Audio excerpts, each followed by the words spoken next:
Hey! Right, not a nice subject today, something that I've warned about in the past, sort of 2 and 3 years ago.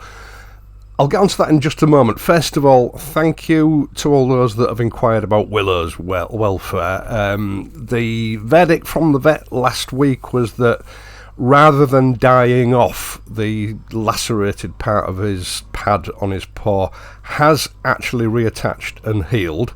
And he is actually walking around without any dressings or anything on his foot now, although it's the devil's job stopping him from licking it, which is something we were told we had to do. So it looks like all is well with Willow for now. Thank you for asking. Right, first of all, I must make it clear that nothing that I say in this video in any way constitutes legal advice. I'm not qualified to give legal advice. I'm just offering my take on something that's happened very recently to another well-known channel, that of Richard Verbs, who I'm sure a lot of you are familiar with, is often mentioned in the comments section on my videos. Now, as far as ULEZ, congestion charges and clean air zones are concerned, I'm just going to refer to them as clean air zones in this video, because otherwise I'm going to have to sort of repeat the list of titles every time I mention them.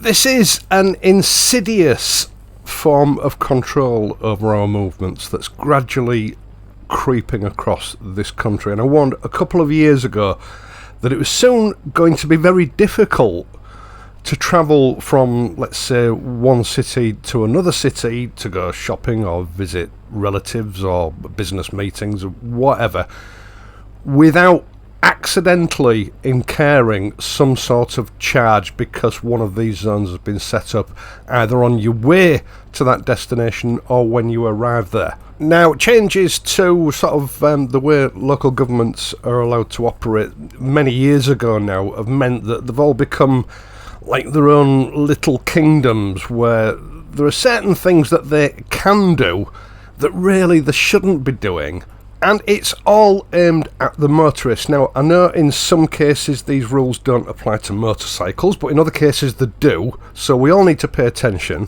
because as it stands at the moment, it ain't going away. The problem is just getting bigger and it's spreading further and wider. My personal view is that if a vehicle is legally allowed to be on the road, i.e. our government is accepting road tax for them, we have a licence that enables us to drive them, we have an MOT that states they're in a roadworthy condition, and we're able to purchase the relevant level of insurance to legally drive that vehicle on the road, you should be able to drive it on any public road where that class of motor vehicle is allowed to be.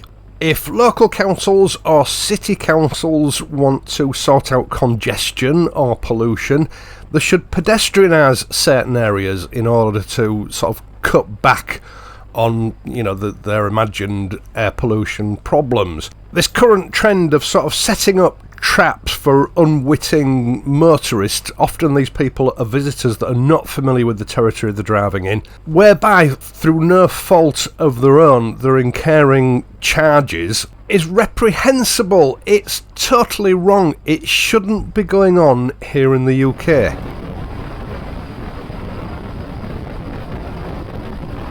Now, the big problem that I have with these congestion zones, apart from it being, you know, an element of control over movement, is that when a vehicle is first registered, it fits in with the current legislation regarding emissions. It complies with the current regulations, and of course, every 4 or 5 years, these regulations change as emissions are continually tightened. So, to start charging owners of older vehicles that don't meet the current regulations is morally, financially, and authoritatively a corrupt practice. For the most part, these are people on lower incomes that are the most vulnerable in our society, so loading more pressure financially on them is totally the wrong thing to be doing. Now, central government keeps giving us lip service telling us that they don't agree with it either, but they're not doing anything about it, partially because they've stitched themselves up with net zero, And partially, I think, because it's actually helping them to meet their ultimate goal. And it would seem that, at some stage in the not too distant past, Richard himself visited Bath. He fell foul of one of these zones and incurred a charge. I'm not quite sure what the charge was. I think he speculated it was probably around about £20. Now, I call these zones traps because that's exactly what they are, especially where visitors to the area of concern. You all know what it's like. You're in unfamiliar territory, a foreign land, if you like.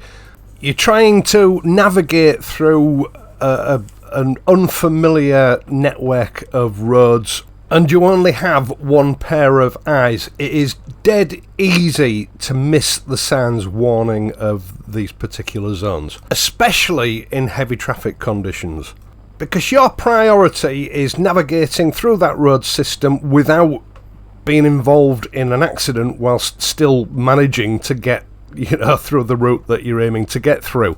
And these local authorities know that, and that's why I call it a trap. Locals, where they can, will find alternative routes that don't take them through those zones. That supposedly is the idea behind them. Visitors to the area, especially if it's the first time they've visited the area, don't have the luxury of that advanced knowledge or foresight. They're totally at the mercy of these local council traps. Now, I've mentioned in videos in the past that this was going to become more and more widespread. People, suddenly getting charges through the door for something that they didn't know that they'd done. It's wrong, and it's just going to accelerate. It's going to become a bigger and bigger problem until people just decide not to travel as much. That's what this is all about in my mind. It's a sort of negative reinforcement to prevent people from travelling around so much. And those who unfortunately continue to travel because they have to, or for whatever reasons, are nice, handy little cash cows for these authorities and local governments that bring in some extra revenue that they can waste on harebrained projects and schemes. Now, what we've seen happen to Richard in the last week or so, according to his video, again, is something that I've warned about in previous videos, going back sort of 2.5 years ago. And really, his account of events sort of represents the worst case scenario. Because if you don't deal with these charges as soon as they present themselves, you're potentially letting yourself into a whole world of hurt with a bigger, nastier problem than you had to start with. And I remember distinctly in one of those videos outlining the course of action that will be taken against you with debt collection agencies, bailiffs, court hearings, etc. Now, I've had a lot of comments from people over the years who don't recognise these charges as being legal. Unfortunately, the law recognises them as being legal, so you're stuck with it. You have to deal with it one way or another. You either appeal against the charge and let that appeal take its course, or you pay it, or make some arrangement with the authority concerned to pay it in instalments or whatever you can afford. Once your non-conforming vehicle has been snapped going into that zone, it starts off a big, slow, lumbering, relentless machine that, to coin a phrase from the Terminator movie, absolutely will not stop until it's got its pound of flesh. Now, I'm not a regular viewer of Richard's channel, but, his views on some things do align with mine, so occasionally YouTube suggests his videos, and I do find some of them very interesting and enlightening. Now, I'm not criticising or casting aspersions here, but it would appear that his situation reached sort of critical mass, worst case scenario, over a sort of, how can I put it, notion of mistaken identity or some technicality over a misspelled name. And he did state in his video that this was sort of because of advice that he'd taken from a third party. Perhaps not advice directly to him, it was general advice that he'd listened to. Now, most of the civilised world has a system whereby your name is registered at your time of birth or within a short space of your time of birth, and that name is used to identify you throughout life, whether you like it or not. That's just a fact of life. It's the reference that's used for collecting taxes, for gaining employment, opening a bank account, getting credit, getting medical care. Absolutely everything you do in life is tagged onto you via that name. You can't legally change it by deed poll, but whatever name you decide to change it to, again, will follow you throughout the rest of your life. It's non-negotiable as far as the law's concerned. Now, I don't know how it came about. The local authority will have got his details via his registration number, which will be registered with DVLA. He'll be the registered keeper of that vehicle. So either the spelling mistake has been inputted somehow by the DVLA in the past when that vehicle's been registered to his name, or some numpty at the local council or with the debt collection agency that later got involved has misspelled it when they've cross-referenced that information over to some other sort of documents that they've sort of instigated. I can only speculate. I don't know how that's happened, but obviously it has. Now, there are offences where the Royal Mail's concerned of theft of mail and interference with what will now be the King's Mail. And those offences sort of relate to destroying mail that doesn't belong to you, stealing mail that you know doesn't belong to you, or sort of dishonestly interfering with it in a way that stops it from getting to its recipient. The fact that someone has misspelled your name doesn't automatically mean that you're going to commit an offence by opening it. Now, in the past, I have received mail that was addressed to Stuart Fillingham, spelled Stewart instead of the way I spell it, Stuart. Or they've spelt my surname with a PH at the beginning rather than an F. But I knew that that mail was mine because the chances of it belonging to someone else were infinitesimal.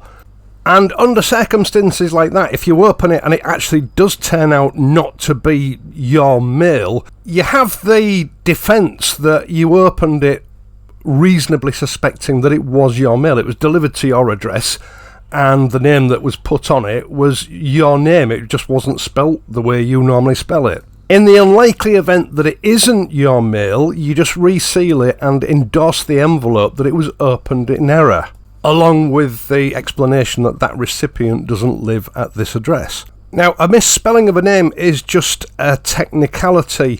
Most civil courts work on a premise of probabilities. You know, if something like this went up before a judge, he would say that in all probability you knew that letter belonged to you despite it being spelled wrong, because the chances of it belonging to someone else are very slim. It's been delivered to your address with your name, it's just that the name was misspelled. Now, if the name's totally wrong, i.e., you know, I received a letter, my name being Stuart Fillingham, and the letter was addressed to Joe Bloggs at my address, then yeah, obviously that letter isn't for me. The name is totally wrong. It's not just a case of it's been misspelled, it's totally the wrong name. So you shouldn't open it, it should be returned to sender. But my advice is not to play games with these organisations. You'll never come out with it on the right side, or very rarely. The best that you can hope for is that it will serve as a delay tactic to you having to deal with it, but that, as in Richard's case, also comes with a penalty that, you know, what was originally something like a £20 fine eventually became a £500 fine and a visit from some nasty people. And make no mistake, these debt collection agencies are the dregs of society.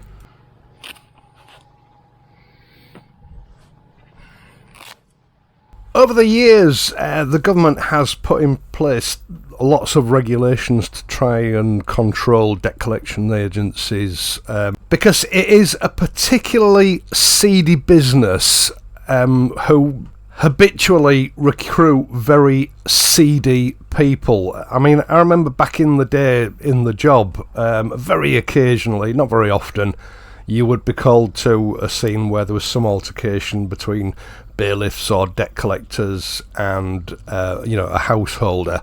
I remember back in the early 80s, for the most part, these bailiffs were fairly professional people, but within just a few short years of me sort of being involved with that side of it, I noticed that the standard of recruitment went sharply downhill. And it was clear that a lot of these companies were hiring these people based on their intimidatory behaviour and looks. In fact, I know one or two that I sort of met up with at these incidents were ex-bouncers from clubs and pubs, They were hired for one reason and one reason only, and that was their ability to intimidate. It certainly wasn't for their intelligence.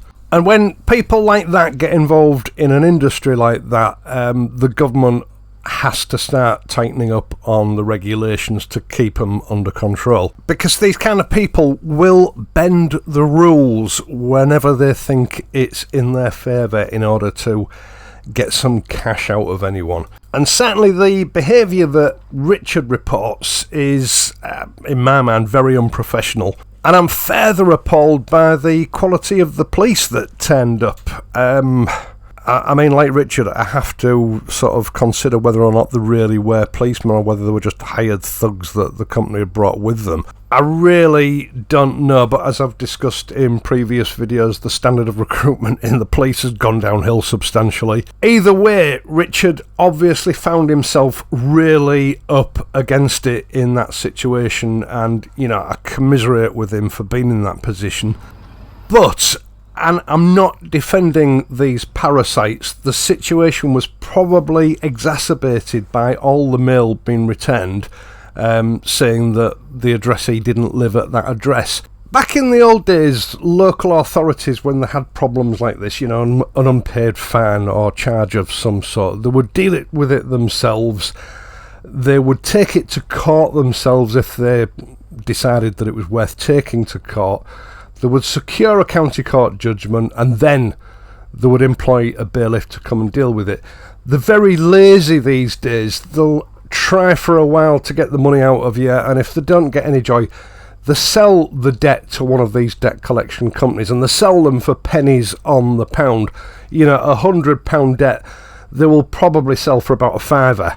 They get something out of it rather than nothing, but the debt collection company actually stands to make a gigantic profit from that little debt that they've bought that's actually worth an awful lot of money, especially once they've added all their shall we say, questionable charges onto the top of it. They really are the scum of the earth that just profit from other people's misery. I had a friend that for a very short period of time worked for a local debt collection agency many years ago.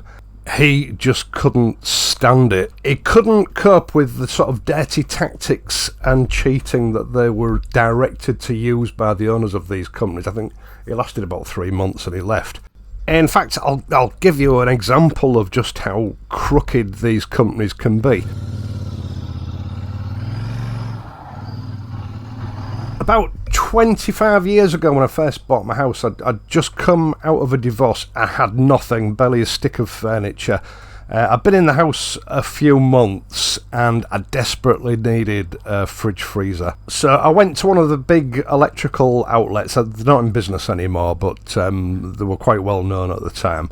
And I opened a credit account and bought a fridge freezer. I wasn't particularly wealthy at the time, but I paid the sort of monthly amount on the dot every month. And after a month or so, I realised I was actually getting sort of 2 statements or demands every month from this credit company. I couldn't really work out what was going on. Basically, it seemed that I had 2 credit accounts running with this one company, both taken out.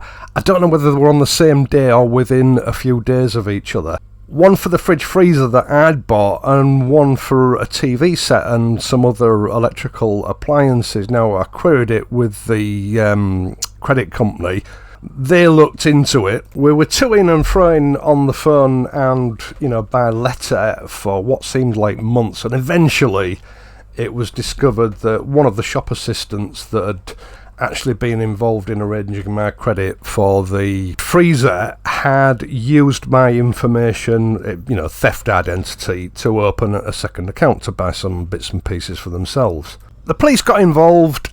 I had to give a statement. It all got sorted out. I've no idea what the end result was, but I eventually got a letter from the credit company saying that, it wasn't my responsibility anymore and it had been dealt with. And then, about 2 years later, a debt collection agency got in touch with me about this very account. And it appeared that what the credit company had done, rather than shutting it down, they'd just sold this debt on to a debt collection agency. So again, I had several weeks of supplying them with proof of what had happened, them apologising and saying that we'll close this account down, and then 2 years later it happened again. They'd sold it on to someone else, and this actually went on for about 15 years and about 6 different debt collection companies. Rather than lose the few pounds that they'd spent on what was a non-legal debt and just close it down and not bother the person that was being victimised anymore, they decided that, they'll sell it on for £1.50 or whatever they were getting for it and make a little bit of profit. Like I say, they have no ethics, no professional standards. They are just parasites. Now, it's not entirely clear from Richard's account exactly what went on in the fullness of time. Clearly, he'd received some correspondence which had been returned. There was some reference that this company had bought the debt from, was it Northampton County Council or whatever? And there was a reference at the end of the video that it had actually been to court, in which case, he must have received a summons. He must have received some sort of county court judgment. But I'm guessing that because of this misspelling of the name, they were all returned.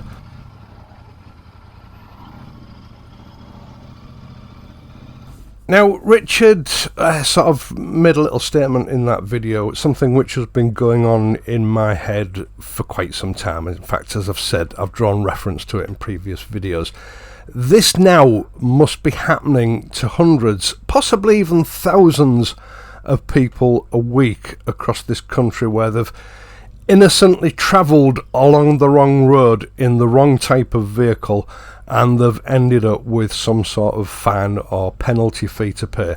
And you have thugs like we had with this particular company making people's lives a misery. Now, it took enormous guts for Richard to make that video, because not everyone has the voice that Richard has. But there was one very sort of telling turn of events that he alluded to at the end of the video, in that he was refunded the money. And I think the reason for that is that obviously when they were there at the scene, they were probably aware that some of this incident was being videoed. Certainly on his thumbnail there was a photograph of the police present there, along with Richard and his van, etc. And they probably weren't too bothered at the time because they didn't know who he was. But obviously within half an hour of them leaving the scene, they learned who he is and realised that he actually has a very loud, a very widely listened to public voice. And I'm going to hazard a guess that the reason they returned that money to him was because they realised that they'd breached the rules that they're bound by in the methods using to extort that money from him. Methods that the police should actually have put a stop to while they were there. And I think, that behaviour relates to their threatened seizure of his van. Now, technically, these organisations can take a van or a car, any motor vehicle for that matter, away from the property that it's registered at if they've got a county court summons in the name of that property, or from a public place, the street outside. But they have to be certain that that vehicle belongs to, what's the word? In this case, I think it'd be referred to as the respondent. Now, being the registered keeper of a vehicle doesn't necessarily mean that that person owns the vehicle. If it's on finance, it could be owned by the finance company. If it's on a PCP contract, again, it's owned by the finance company, not the individual that it's registered to. It must be the outright property of the person named on the judgment. It goes for things like company vehicles. Obviously, it's the company that a person works for that owns the vehicle, even though they may be down as the registered keeper because they keep it at their home address, but they're not necessarily the owner. So I'm guessing from the way they acted over, their threats to seize his vehicle, that either they knew it was on finance, so they couldn't really take it because it's not his property, not outright anyway, or they'd failed to do the necessary checks to ascertain who the vehicle actually belongs to. So they were just playing a game with him, sort of chancing tactics that if they threatened to take his vehicle away, he would pay up, which actually he did, which is outside the regulations that control the behaviour of these people. They may well have jeopardised their licence to operate, if that turns out to be the case. So well done, Richard. I mean, in essence, it's a bit like, robbing a bank and then half an hour taking the money back to the bank, giving it back and saying, "No, I'm sorry, I didn't mean to do that." It doesn't cancel out the offence that you've committed. Right, I'm sorry this video's run on so long. I mean, we've just passed the 26-minute mark, but there was a lot to sort of chew into with what's happened to Richard. He didn't look well in that video. I hope things improve for him soon. Kudos to him for having the balls to upload that video. I know that must have taken a lot of guts to actually do, but what he's done is exposed what this entire sort of clean air scam is doing to people's lives. It's bordering on criminal as far as I'm concerned. It shouldn't be happening in this country, and he's 100% right. It needs to stop, especially when these county councils are essentially handing the control of these debts, if that's what you want to call them, to hired thugs to deal with. And I really still can't get over the behaviour of the police while they were there. Anyway, once again, thank you so much for taking the time to watch this and my other videos. As I've said, I think I said earlier on, I'll leave a link to Richard's video so you can go and see it in its entirety yourself. I'm not going to go on with my normal spiel because I've already kept you too long. I'll just say I will be back on Friday. So if you're riding, please ride safely, and I'll see you soon.